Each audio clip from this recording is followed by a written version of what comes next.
असल बात यह है कि इलेक्शन हो गए और हम मुतमईन हैं कि इलेक्शन ठीक तरह से हो गए, और नताइज के बाद ये लाजमी बात है कि जो जीतता है वो खुशी का इजहार करता है।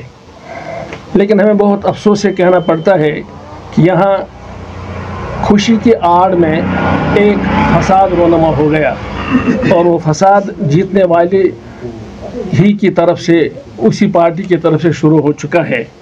सबसे बड़ा अलमिया हमारे लिए ये है इस वाक़े में कि एक ऐसे शख्स की कब्र पर बंगोले उड़ाए गए जो शहीद जमहूरियत है।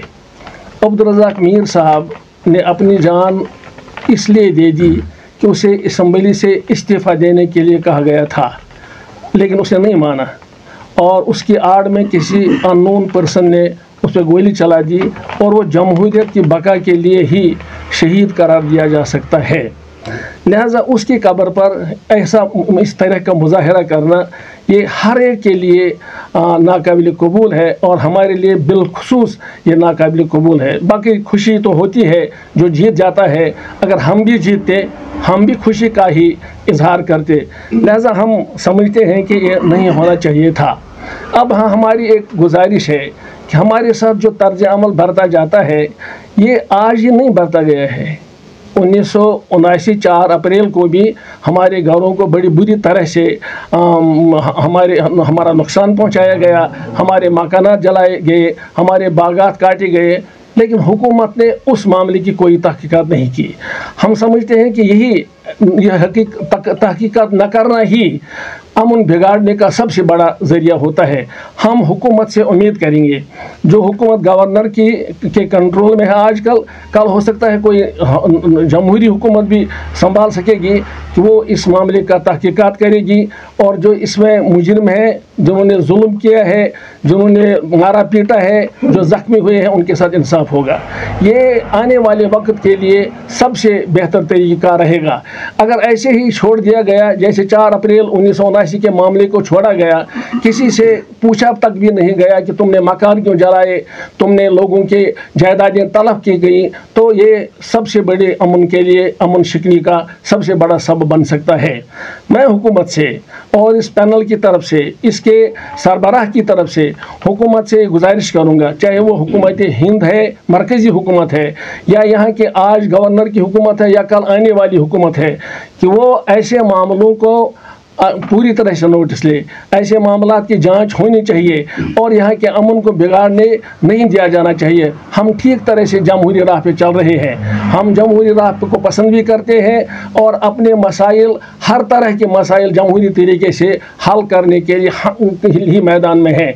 हम हार और जीत को कोई अहमियत नहीं देते हैं, हम सिर्फ ये समझते हैं कि इसीलिए हमने एहतजाज किया था, आज तक हम वोट नहीं डालते थे कि जमहूरी तरीके से इलेक्शन यहाँ ठीक तरह से नहीं होते हैं। इसलिए हम मुतमईन हैं कि जो भी नताइज सामने आए, हमें इन नताइज के बारे में कोई एतराज़, कोई ऑब्जेक्शन नहीं है। लेकिन इस आड़ में कि हमने इलेक्शन लड़ा, हमने आज़ाद उम्मीदवारों की हिमायत की, इस आड़ में हमारे आज़ाद उम्मीदवारों को सताना, उनके वोटरों को डराना धमकाना, उन्हें ये वार्निंग देना कि आपके खिलाफ पर्चे काटे जाएंगे, पुलिस तक भी ये बात पहुंचाने की कोशिश की जा रही है कि भाई ये कल्प्रिट्स हैं, इनको सख्ती से निपटा जाना चाहिए। ये ऐसे लोगों का काम है जो इस रियासत के अमन को बिगाड़ना चाहते हैं। हम ये यकीन रखते हैं कि यहाँ के लोग इस मामले को इसी हद तक रखेंगे, इससे आगे नहीं बढ़ाएंगे। हमें रहना है, बसना है, एक दूसरे के साथ हमारे ताल्लुकात हैं। इलेक्शन हमारे ताल्लुकात को बिगाड़ का ज़रिया नहीं होना चाहिए। फिर हम जमहूरी लोग हैं ही नहीं जब हम इलेक्शन जीतने या हारने पर भी झगड़ा करेंगे। ये गैर महज़ब लोग करते हैं। जिन लोगों ने ये हरकत की है वो लोग किसी भी तरह से भी हमारी रियासत के बिहका नहीं है, बल्कि वो फिर अमन को बिगाड़ना चाहते हैं, और अमन को बिगाड़ने का रास्ता यहाँ से ही शुरू होता है। हम उम्मीद करेंगे हमारे साथ जो ज़्यादती हुई है इसकी तहकीकात हो जाए, तहकीकात के बाद अगर फ़र्ज़ करें, ये फ़र्ज़ करें कि कोई ऐसी गलती हुई हो जो हमसे हुई हो, हम उम्मीद करेंगे कि हमें बुलाया जाएगा, हमसे कहा जाएगा कि भाई यहाँ आपकी गलती है।